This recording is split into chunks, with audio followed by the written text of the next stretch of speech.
Di dalam nama Tuhan Yesus saja kami berdoa. Amin. Teman-teman, malam ini kita akan bicarakan mengenai satu area yang berkembang di daerah teologi iman ya, yaitu melihat versus mendengar dalam iman. Nah, kita akan belajar, kita itu harus melihat atau mendengar sih dalam iman. Nah, yang pertama kita mesti mengerti bahwa dimensi iman itu kalau menurut daripada Alkitab bermacam-macam. Yang pertama adalah dari surat Ibrani dikatakan bahwa iman adalah keyakinan akan janji Allah. Karena iman apa? Karena dasar dari segala sesuatu yang kita harapkan. Kita mengharapkan kedatangan Tuhan. Dasarnya apa? Iman. Kita harapkan kebaikan, pembuatan pemberian kasih kepada sama. Dasarnya apa? Iman juga. Dan bukti dari segala sesuatu yang tidak kita lihat. Jadi kalau ada sesuatu yang berguna, yang baik dalam kehidupan kita di mana Tuhan berikan, itu karena apa ya? Buktinya dari bukti iman kita. Maka surat Ibrani ini sangat penting untuk kita ketahui bahwa iman adalah dasar dari segala sesuatu yang kita harapkan dan bukti dari sesuatu yang kita tidak lihat ya. Jadi dalam hal ini realitas yang tampak tanpa dijanjikannya. Nah, iman juga bersifat sebagai relasi personal, di mana kita percaya pada Tuhan, Tuhan Yesus Kristus, bukan hanya pada percaya pada ajarannya, tetapi kepada relasi kepercayaan, pembukaan daripada keimanan kita, kepercayaan kita, ya, bukan hanya pengakuan proporsional. Jadi relasi personal itu basisnya juga iman, ya. Demikian juga kalau kita bicara mengenai kesetiaan dan ketaatan kepada Tuhan, kepada Yesus, diketahui bahwa dari iman itulah tindakan yang nyata. Lewat imanlah kesetiaan kita. Jadi kita menunjukkan bahwa kita setia pada Tuhan Yesus, kepada Bapa di surga, apapun janjinya, karena dasarnya adalah iman. Kesetiaan dasarnya apa ya? Iman itu sendiri ya. Dan juga iman kita mendapatkan anugerah, kita iman menekankan bahwa iman itu adalah pemberian Allah ya.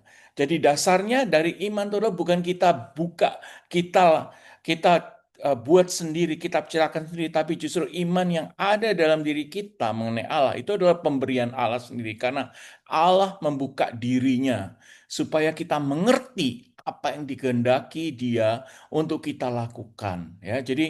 Jadi iman itu merupakan respon dari kemampuan yang diberikan oleh Allah sendiri. Jadi Allah memberikan rahmat kita untuk kita dimampukan untuk merespons apa yang Dia maui, apa yang Dia katakan. Sehingga dapat dikatakan bahwa iman itu adalah anugerah ya. Dan yang terakhir pastinya iman sebagai dinamika hidup ya. Jadi kalau kita bicara mengenai dinamika hidup pasti tidak statis karena iman itu selalu berkembang, iman itu selalu kita bina.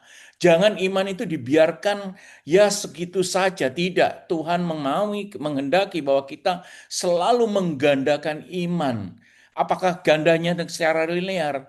Linear tidak. Dia mau eh, penggandaan iman itu secara berlipat-lipat ya, compounding ya.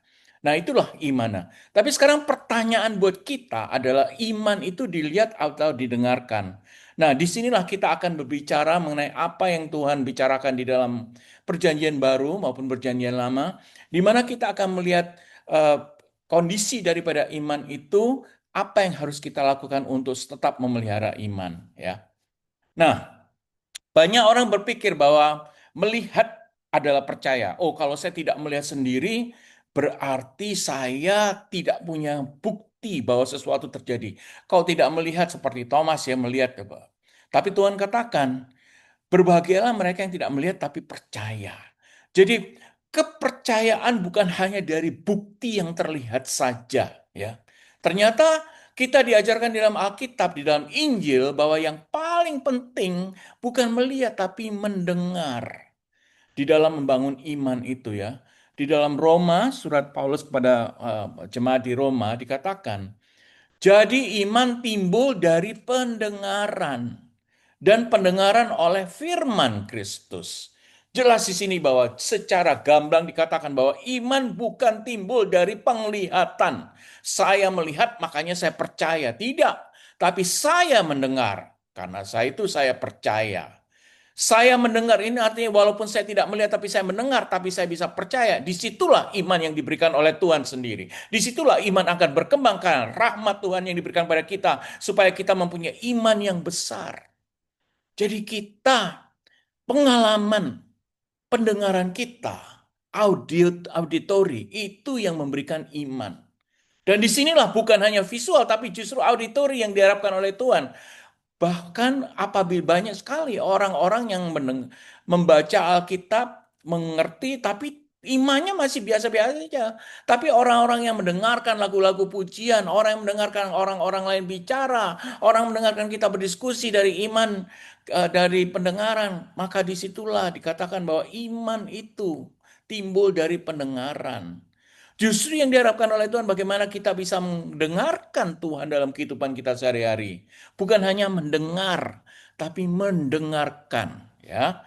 We don't only hear what the Lord says, but we have to listen to what he says. Kita mendengarkan bukan hanya mendengar, ya. Nah, disinilah ya teman-teman bahwa kepercayaan, keimanan kita, ketumpaan cinta kasih pada Tuhan tuh harus berdasarkan dari pendengaran kita. Sehingga kita benar-benar menginternalisasi apa yang Tuhan maui, bukan hanya melihat tapi justru dari pendengaran. Nah, pertanyaannya apakah Tuhan bersuara? Kapan saya bisa mendengarkan suara Tuhan? Nah, kalau kita lihat di sini bahwa memang Tuhan itu berfirman, Tuhan tuh memberikan perkataan. Tuhan itu berbicara. Contohnya di dalam satu Kejadian 1 bab 3 ayat 3. Vayomer Elohim Yehior. Vayehior artinya apa? Berfirmanlah Allah. Berfirmanlah Yahweh. Elohim itu Yahweh. Yahweh ya. Yahweh Elohim. Jadilah terang. Lalu terang itu jadi. Kalau Tuhan tidak berfirman, maka terang tidak jadi. Maka bumi akan tetap gelap. Tapi karena Allah berfirman, berarti apa? Berfirman artinya bersabda, artinya dia berbicara. Dan kalau dia berbicara, kita mendengarkan. Kalau dia berbicara, kita mendengar. Berarti kita tidak mengerti, hanya sepintas lalu saja. Kadang-kadang masuk dalam telinga kiri, keluar lewat telinga kiri. Tapi yang Tuhan mau adalah dia berbicara lewat firman-firmannya, lewat sabdanya, lewat Alkitabnya, lewat Injilnya. Kita menginternalisasi. Sehingga kita bisa menebarkan, bisa menegaskan apa yang dia maui, apa yang dibicarakan, dan kita bisa mengerti karena kita internalize within ourselves, kita digest apa yang dia mau kita lakukan. Tapi bukan di kita melihat Tuhan berbicara, tapi kita mendengarkan Tuhan berbicara. Tuhan berfirman, Tuhan bersabda. Disitulah kita mendapatkan pengertian tentang apa yang Tuhan mau. Nah, dengan demikian kalau Tuhan berfirman, apakah dia itu teriak-teriak dengan suara lantang, jadilah terang, membentak-bentak seperti marah? Tidak. Justru suara Tuhan tuh kita ketahui sangat lembut, ya. Ketahui bahwa itu suara yang sangat indah, yang sangat lembut, tapi walaupun kadang-kadang tidak jelas, tapi dia bisa diinternalisasi oleh kita. Sehingga suara Tuhan yang lembut itu cukup untuk membuat kita mengerti, cukup untuk membuat kita mendengar, cukup untuk membuat kita merealisasi. Ya. Di dalam di dalam Injil Yakobus, Injil Yohanes dikatakan bahwa domba-dombaku mendengar suaraku dan aku mengenal mereka. Mereka mengikuti aku. Walaupun suaranya lembut, suara Tuhan Yesus pun secara lembut dan penuh kasih. Orang bisa mengenali dia. Dia adalah the Messiah. Dia adalah Mesias. Dialah orang eh, yang diberikan berkat oleh Tuhan. Sehingga walaupun suaranya lembut dan Tuhan selalu bicara dengan cara personal dan intim. Tidak dengan suara yang keras, tidak suara yang meronta-ronta, yang benar-benar teriak-teriak seperti marah, tidak. Atau brok-brok ya bahasa Jawanya, berteriak-teriak dengan suara yang tinggi, dengan derajat, dengan frekuensi yang tinggi, tidak. Tapi justru dia akan bicara lembut dan kadang-kadang yang harus kita dengarkan adalah suara yang lembut dengan kepekaan rohani kita. Dengan kepekaan kita, bagaimana kita bisa mendengarkan suara Tuhan yang lembut, tapi mengena di dalam hati kita. Kenapa? Kita selalu pasang telinga kita untuk mendengarkan Dia. Kita selalu merasakan bahwa Tuhan berbicara dengan kita. Dan disinilah dibutuhkan hubungan yang mendalam dengan Tuhan. Makanya kita melatih diri bagaimana kita bisa mendapatkan hubungan yang baik, yang mendalam dengannya. Sehingga kalau kita benar-benar kita mempunyai hubungan yang spesial, yang sangat dekat pada Tuhan, suara lembutnya pun kita bisa dengarkan. Suara lembutnya pun memberikan kita pengertian apa yang harus kita lakukan. Tapi jangan dikatakan kalau suara lembut itu berarti kita tidak dengar karena dia tidak kuat. No, ada suara frekuensi-frekuensi yang lembut, tapi kita mengerti, kita menjadi paham apa yang Tuhan maui. Karena itu dikatakan bahwa walaupun suara lembutnya Tuhan diberikan, Tuhan mempunyai suara lembut, tapi tetap bisa terdengar dalam hati kita. Kita tetap bisa menginternalisasi. Ya. Di dalam kitab Raja-Raja dikatakan, lalu ia berfirman, keluarlah dan berdiri di atas gunung itu di hadapan Tuhan. Maka Tuhan lewat. Angin besar dan kuat membelah gunung-gunung dan memecahkan bukit-bukit batu di hadapan Tuhan. Tapi tidak ada Tuhan dalam angin itu. Sesudah angin itu datanglah gempa, tapi tidak ada Tuhan dalam gempa itu. Setelah gempa itu lewat, datanglah api, tapi tidak ada Tuhan dalam api itu. Setelah api itu, datanglah suara angin sepoi-sepoi yang lembut. Nah, ini yang dikatakan di dalam satu raja-raja, bahwa Tuhan tidak selalu berbicara dengan gemuruh, badai, gempa, api, tapi dalam suara angin sepoi-sepoi yang lembut. Tapi walaupun dia berbicara dalam sepoi-sepoi lembut, tapi kuat. Kuat dalam pesannya. Kuat dalam apa yang dia maui kita ketahui.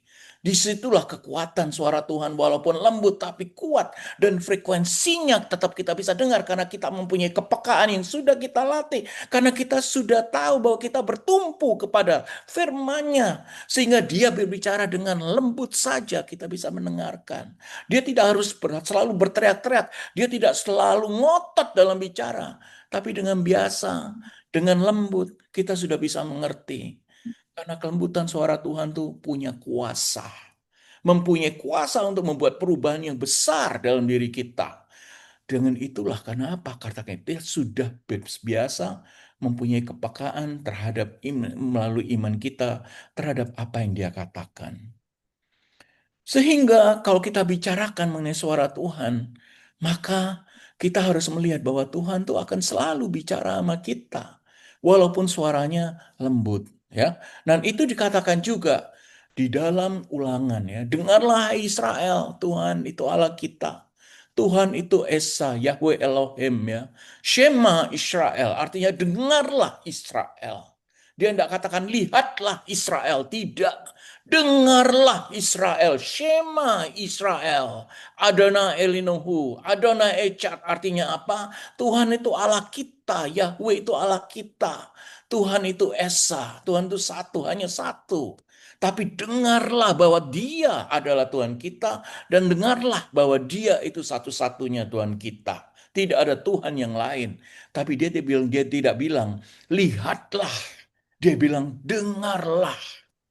Nah, dalam bahasa Ibrani, Shema Israel, artinya bukan hanya mendengar, tapi mendengarkan.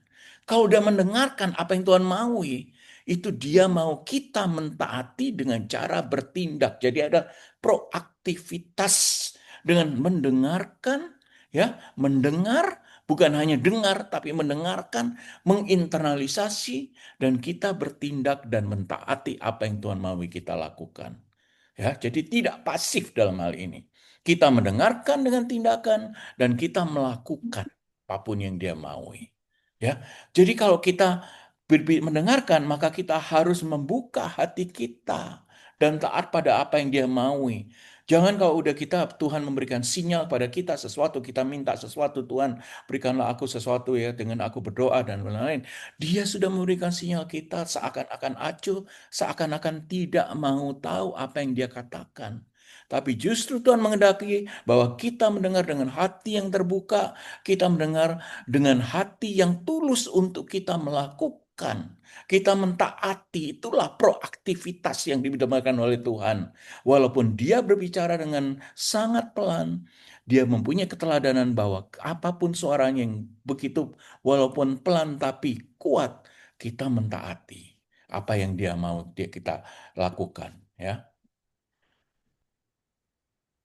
Nah, kalau kita lihat di lebih lebih lanjut, ya, apakah kita hanya mendengarkan, tidak hanya tidak mentaati? Di dalam surat Yakobus kita diingatkan, hendaklah kamu menjadi pelaku firman, bukan hanya pendengar saja.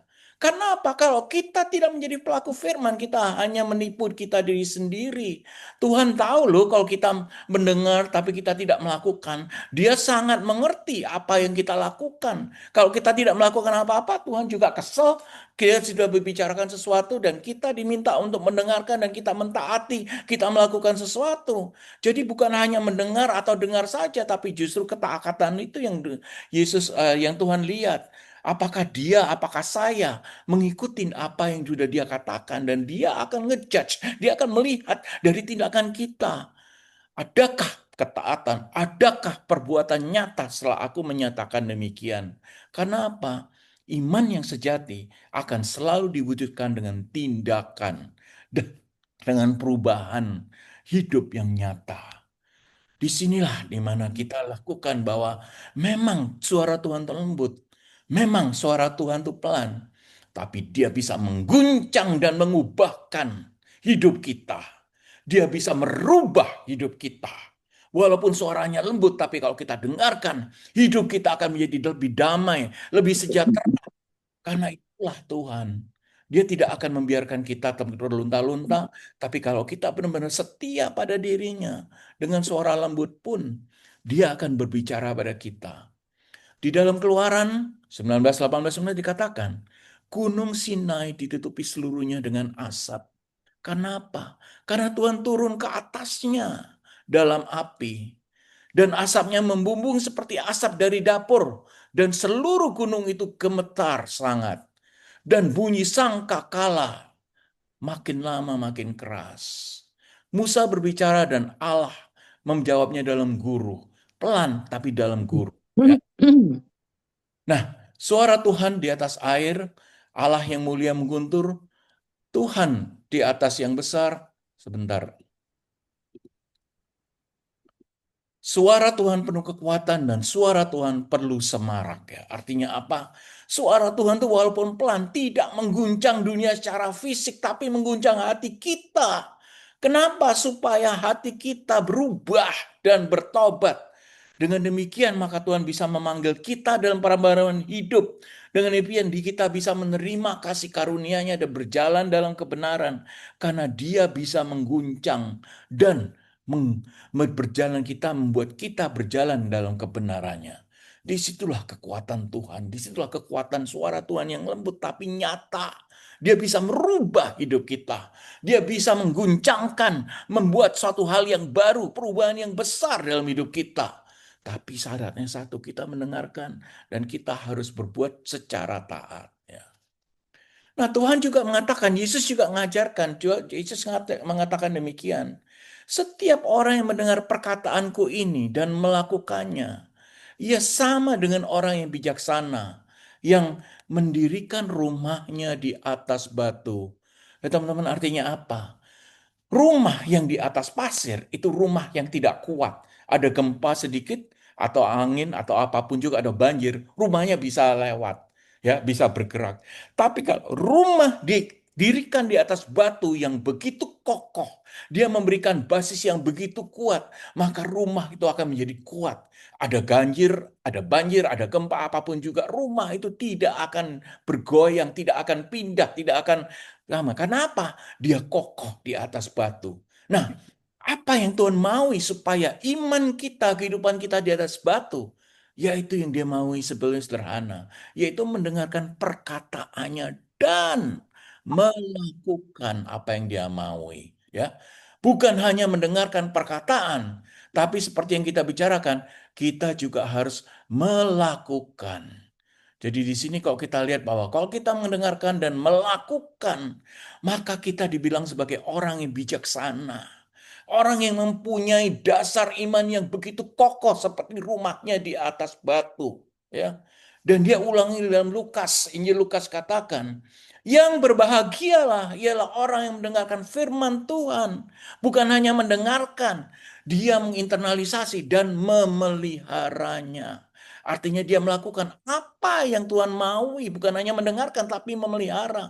Dan kalau orang yang melakukan dan mendengarkan dan memelihara, maka disebut sebagai bukan hanya orang bijaksana, tapi juga orang yang berbahagia. Karena dia menjadi pelaku firman, bukan hanya pendengar firman, tapi dia melakukan apa yang Tuhan maui, apapun firman Tuhan. Dan Tuhan senang loh kalau kita menjadi pelaku firman, bukan hanya pendengar firman. Dia benar-benar ingin bahwa kita benar-benar mentaati apa yang dia maui. Karena apa? Karena Tuhan selalu memanggil kita. Dia selalu ingat pada kita anak-anaknya. Dia selalu mengharap bahwa kita juga ingat sama dia. Kalau dia memanggil kita, dia sudah mengingatkan kita pada hal-hal tertentu. Ya kita mesti merespons. Kita harus peka terhadap respons apa yang Tuhan panggilan Tuhan. Dan disinilah Tuhan katakan bahwa kalau dia datang, kita juga harus merespon dengan cara melakukan apa yang dia maui. Ini katakan di dalam satu kitab Samuel ya. Lalu datanglah Tuhan berdiri di sana dan memanggil, Samuel, Samuel. Apa yang dikatakan Samuel? Jawaban Samuel, berbicaralah Tuhan. Berbicaralah Yahweh, sebab hambamu ini mendengar. Nah inilah contoh buat kita ya teman-teman ya. Samuel melakukan berbicaralah Yahweh, berbicaralah Tuhan, sebab hambamu ini mendengar. Kita juga harus demikian. Berbicaralah Tuhan pada kehidupanku. Berbicaralah Tuhan pada kenyataan yang aku punya hari ini. Apakah itu senang, apakah itu sangat sesuatu hal yang tidak mengembirakan. Tapi berbicaralah Tuhan, aku akan mendengarkan. Dan apapun yang engkau bicarakan, aku akan selalu mematuhi. Ini yang dimaui Tuhan seperti Samuel, role model kita. Dia mendengarkan. Nah, yang tidak Tuhan maui adalah bila kita tidak dengarkan. Kita mungkin mendengar, tapi tidak didengarkan oleh kita. Artinya apa? Karena hati kita tidak siap, hati kita tidak mau dibicarakan atau dibilangi karena keegoan kita yang tinggi, kita menjadi tidak peka terhadap suara Tuhan. Ya, apa yang Tuhan maui, Tuhan katakan, tapi kita tidak mendengarkan. Nah, itulah yang terjadi.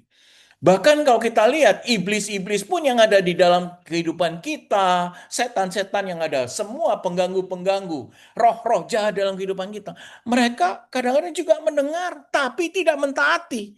Tapi kalau Samuel memberikan role model bahwa berbicaralah Tuhan, hambamu ini mendengar, aku mengakui, dan aku akan melaksanakan apa yang kau maui. Setan dan iblis tidak melakukan itu. Jadi kalau kita hanya mendengar tapi tidak mentaati, kita tidak melakukan, itu adalah kita berbicara as if we are the Satan, we are the devil, ya. Iblis juga mendengar tapi mereka tidak mentaati. Kita tidak mau menjadi iblis-iblis, kita tidak mau menjadi setan-setan, kita tidak mau menjadi roh-roh jahat, tapi apa yang harus kita lakukan? Makanya kita mendengarkan tapi juga harus mentaati. Ya. Di dalam surat Yakobus, engkau percaya bahwa hanya ada satu Allah, itu baik. Tapi sebenarnya setan-setan pun, iblis-iblis pun juga percaya hal itu. Dan mereka gemetar. Tapi mereka tetap tidak mentaati. Mereka tetap tidak ada tindakan yang nyata. Dan kita sebagai anak-anak Tuhan, ya kita percaya dan kita mentaati apa yang Tuhan maui. Jangan kita mendengarkan, oh jangan mencuri, lain kali mencuri. Oh jangan ngakalin orang lain, lain kali ngakalin orang lain untuk demi kesenangan kita dan lain-lain. Kalau demikian, maka kita tidak nurut. Artinya apa? Ya kita jadi setan. Kita jadi roh-roh jahat, iblis seperti yang ditunjukkan di dalam Alkitab. No, we're children of God. We know better than that. Kita harus mencari cara diri, mengejawantahkan diri, dan memastikan bahwa kita mentaati apa komennya. Apa yang dia perintahkan. Apa yang tidak boleh kita lakukan. Jangan kita lakukan. Karena kalau tidak, kita juga meniru apa yang iblis perbuat. Mendengarkan tapi tidak mentaati. Ya. Dan itulah kalau orang menolak mendengarkan Tuhan ya. Banyak orang melakukan hal-hal yang tidak benar. Banyak orang-orang yang ngakalin orang lain. Banyak orang-orang yang melakukan hal-hal yang merugikan orang lain. Nah itu akibatnya akan buruk. Karena apa? Karena kita tidak mendengarkan suara lembut Tuhan. Karena kita hanya berpikir untuk kepentingan kita sendiri. Ya. Apa yang terjadi? Kalau itu yang terjadi, maka kita akan mengalami kehancuran. Ya. Di dalam surat Nabi Sakaria 7:11-12 dikatakan demikian. Tetapi mereka menolak untuk memperhatikan. Mereka memberikan bau yang membandel dan menulikan telinga terhadap peringatan-peringatan. Ini cerita bangsa Israel pada waktu mereka pulang dari pembuangan di Babel, dari Babel kembali ke Yerusalem untuk membangun bait Allah yang kedua. Ya, mereka sudah dibuang, kebanyakan orang-orang dari selatan, Yehuda, dia kembali ke Yerusalem untuk membangun eh, bait Allah kedua. Tapi apa yang terjadi? Di situ ada banyak kesulitan sehingga mereka tidak langsung membangun bait Allah. Dan mereka malah menjadi kafir. Mereka malah tidak suka sama Allah sendiri. Mereka tidak mengikuti apa yang Tuhan maui, walaupun mereka mendengarkan. Nah, disinilah Nabi Sakaria mengingatkan mereka, ya. Tetapi mereka menolak untuk memperhatikan. Mereka memberikan bahu yang membandel. Artinya apa? Menolak. Dan menulikan telinga terhadap peringatan-peringatan. Artinya apa? Tidak mendengar, apalagi mendengarkan. Ya. Ini orang-orang Israel. Mereka membuat hati mereka keras seperti batu.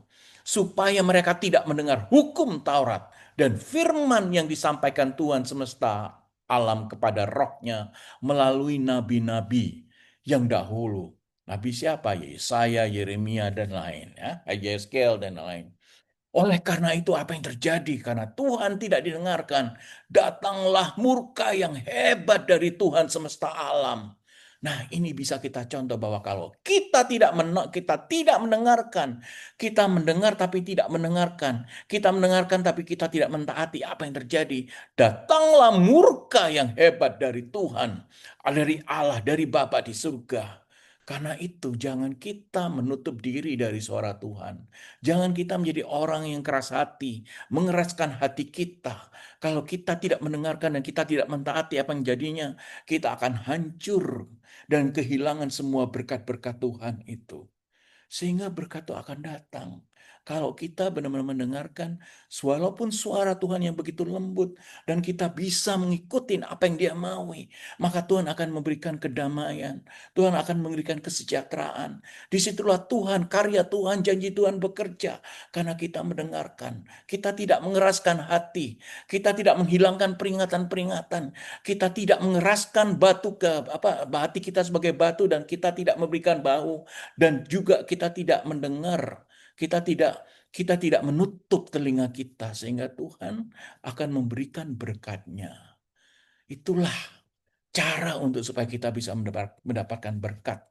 Tuhan akan berbicara dengan suara lembut, tapi kuat dan dalam frekuensi yang kita rasakan di mana Tuhan berbicara kepada kita lewat Roh Kudus yang ada di dalam kita, sehingga berkat itu akan kita rasakan. Berkat itu akan kita ketahui bahwa Tuhan sudah berbicara lewat Roh Kudusnya kepada kita. Kalau zaman dulu mereka bicara lewat nabi-nabi, tapi kalau sekarang sejak Tuhan Yesus naik ke surga, Dia memberikan Roh Kudus, maka Dia bicara melalui Roh Kudus yang ada di dalam kita. Sehingga kalau kita tidak menolak, maka kita akan mendapat berkat yang baik sekali bagi Tuhan. Dan berkat itu memang sudah dijanjikan pada Tuhan.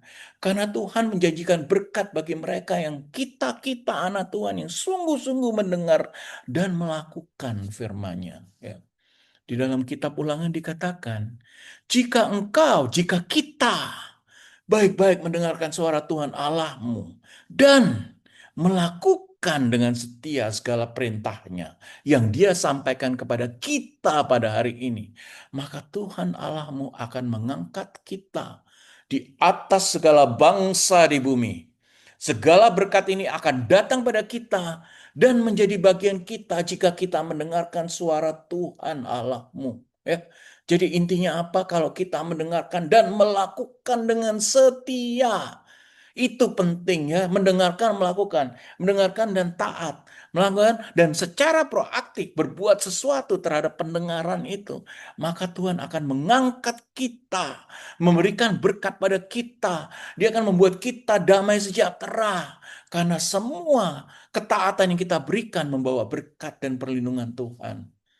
Jadi dalam arti apa? Mendengarkan firman Tuhan. Artinya hidup di dalam kebenaran Tuhan.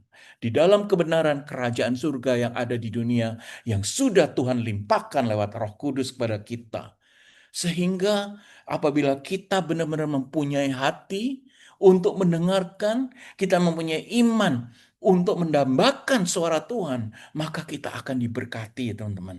Jadi hati kita harus kita siapkan untuk selalu mendengar. Hati kita harus kita pastikan tertuju frekuensinya pada suara Tuhan yang datang dalam diri kita. Sehingga itulah Tuhan akan bersabda. Dan kita harus setiap saat siap untuk menerima sabda Tuhan. Kita setiap saat untuk menerima firman-Nya.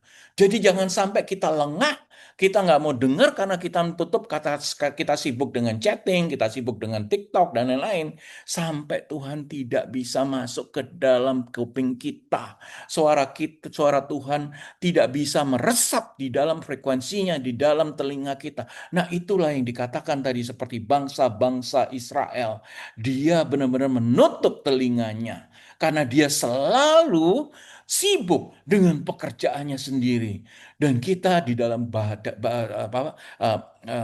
model dan zaman digital ini, kadang-kadang kita juga bersifat sebagai orang-orang Israel di mana kita tidak mau membuka hati, kita menulikan telinga kita karena kita tidak mau peka terhadap suara Tuhan, kita peka terhadap TikTok, kita peka terhadap Instagram, apapun juga.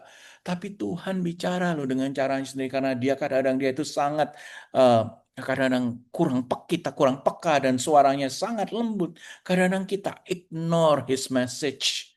Kita benar-benar tidak mau mendengarkan dan kita lebih suka apa yang kita lihat di dalam chatting, di dalam apapun yang kita lihat ini dan kita lebih put a lot of attention. Makanya dari itu kalau kita menyisihkan waktu untuk bermeditasi dan berbicara dengan dirinya dengan pada Tuhan setiap hari berapa menit pun Tuhan akan appreciate itu. Artinya kita memberi kesempatan untuk dirinya bersabda kepada kita.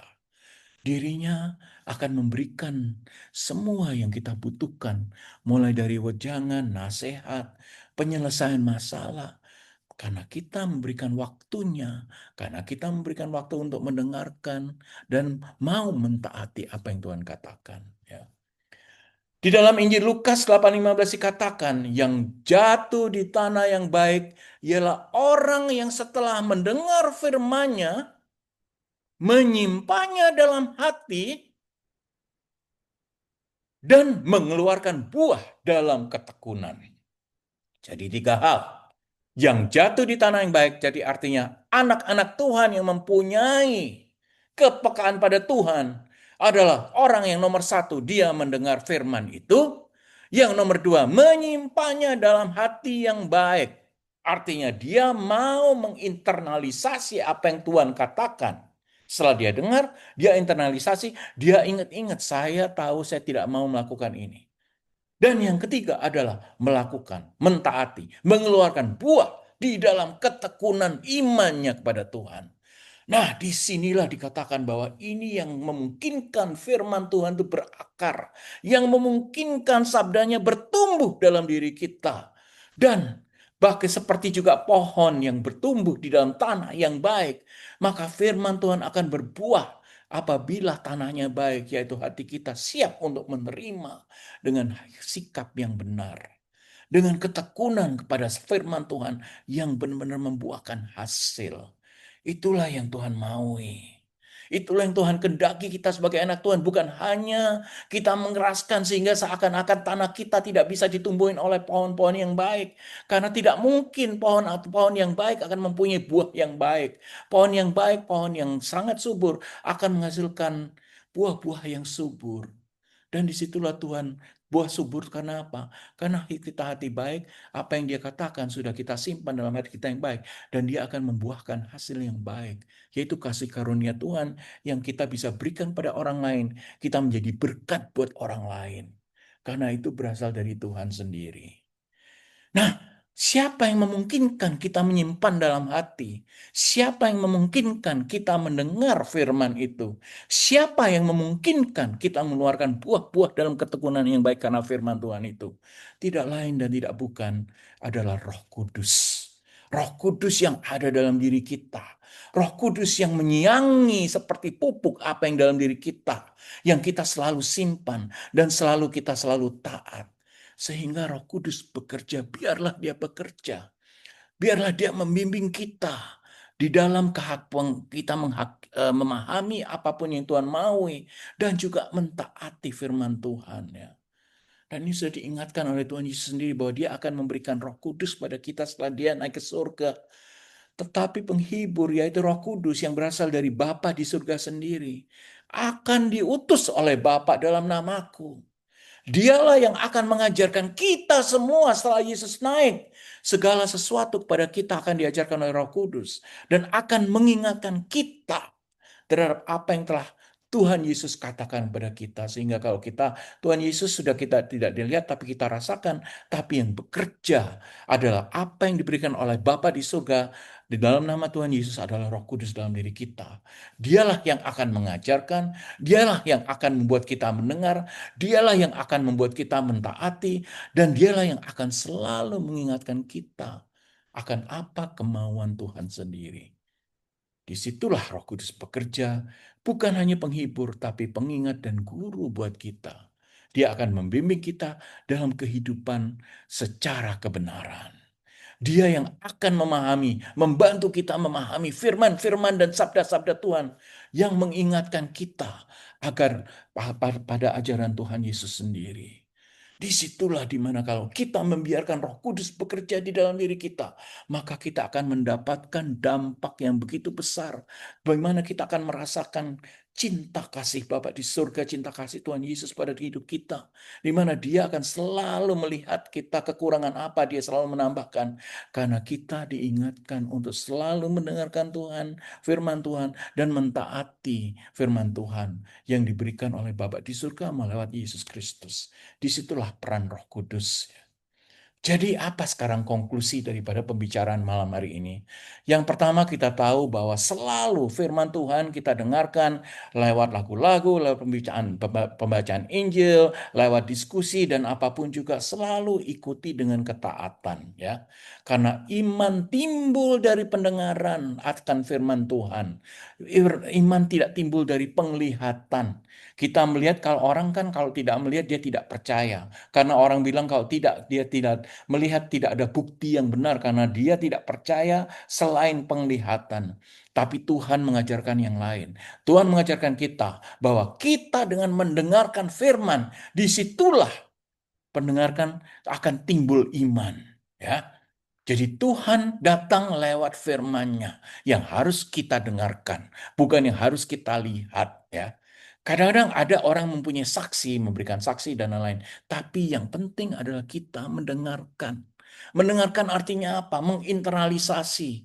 Mengerti apa yang terjadi pada kehidupan orang yang memberikan kesaksian itu. Mengerti kenapa Tuhan bekerja lewat dia. Atau bekerja lewat orang lain kepada orang yang memberikan kesaksian. Dan disitulah pendengaran kita akan mencerna cerita di belakang apa yang menjadi kesaksian buat dirinya. Seperti kita melihat membaca pada Injil-Injil.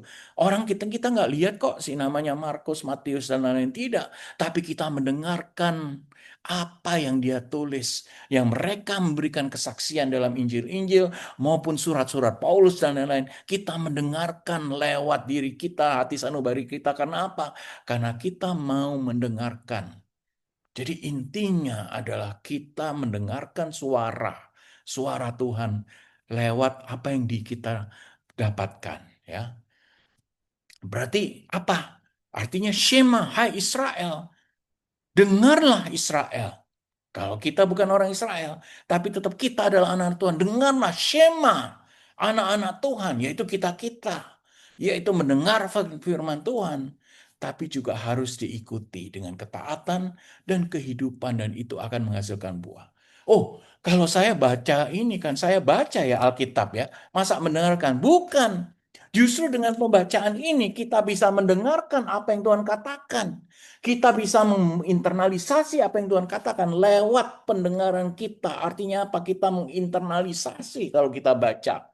Bukan kita harus bilang, wah jadilah alam, oh saya mesti melihat Yesus, Tuhan menciptakan manusia, Tuhan menciptakan alam. Tidak, itu sudah waktunya tidak ada. Tapi kita mendengarkan di dalam kitab Kejadian. Kita menginternalisasi dan mengerti apa yang dia mau. Itulah mendengarkan. Bukan berarti Tuhan berbicara, tapi kita mendengarkan secara iman.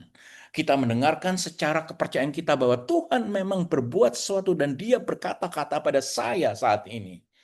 Sehingga dengan kita mendengarkan itu, konsep Shema, dengarlah Israel, dengarlah kita sebagai anak Tuhan, akan benar-benar dinyatakan oleh Tuhan. Ya. Yesus menegaskan konsep Shema dengan menyatakan bahwa kasih kepada Tuhan harus didengarkan lewat hati, jiwa, dan akal budi. Seperti tanah yang baik yang menyimpan dan menghasilkan buah. Setiap orang, setiap kita yang mendengar perkataannya dia dan melakukannya, ia sama dengan orang yang bijaksana. Kita akan menjadi bijaksana. Kita akan menjadi orang yang berbuah. Dan kita akan mempunyai dasar iman yang begitu kokoh. Seakan-akan seperti rumah di atas batu. Itulah sabda Tuhan. Itulah yang Tuhan maui. Firman Tuhan, walaupun benar-benar pelan, kadang-kadang kita tidak dengar, tapi kita harus menjadi peka terhadap apa yang dia katakan. Dan di situ kalau kita internalisasi, kita mendengarkan dan kita mengerti apa dia mauin, maka kita akan menjadi orang yang bijaksana, terbuka, dan seakan-akan rumah iman kita berdiri di atas batu. Semoga Tuhan memberkati kita semua.